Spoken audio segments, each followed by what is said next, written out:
For 7 decades, he stood by Her Majesty's side, always a step behind. Prince Philip holds a unique place in British history. No one else served so long as the spouse of a reigning monarch.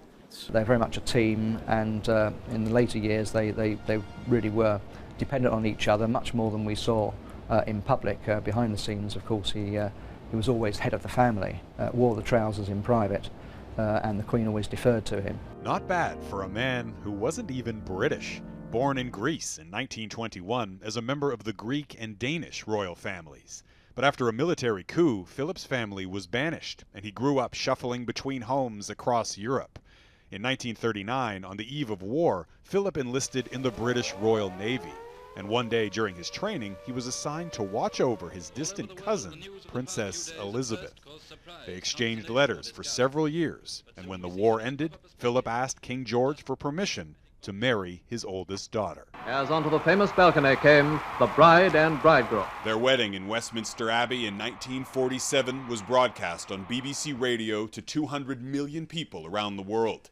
The newlyweds never expected Princess Elizabeth was about to become queen.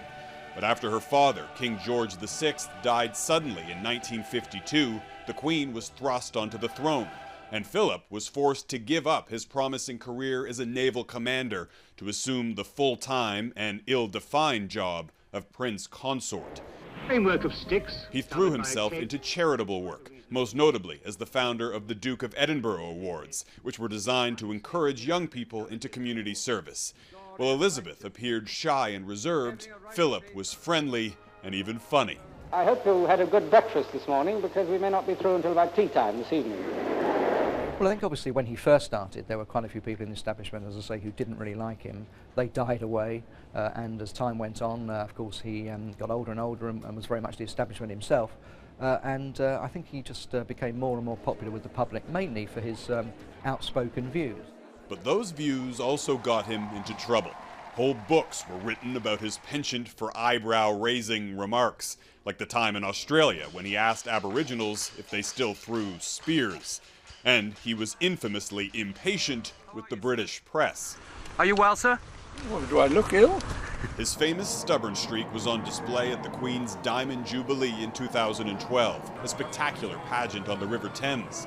The 90-year-old prince stood out in the rain for hours, only to land himself in hospital with a bladder infection. But the Duke bounced back, visiting Toronto for a quick solo visit in 2013, his final trip to Canada. We're now going to see the world's most experienced plaque unveiled. Even into his 90s, the royal workhorse carried out more public engagements than Harry, Will, and Kate combined, supporting nearly 800 different charities.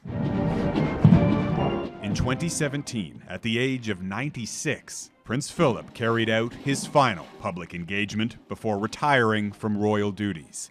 On behalf of the whole country, I want to offer our deepest gratitude.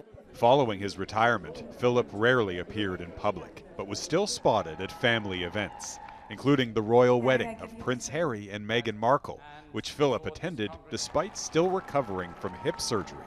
Philip is survived by his growing family, children, grandchildren, and great-grandchildren, including 3 generations of future kings, all heirs to the British throne. His legacy includes more than 22,000 solo public engagements, over 70 years of service to his adopted country and to the woman who was both his queen and his wife. Jeff Semple, Global News, London.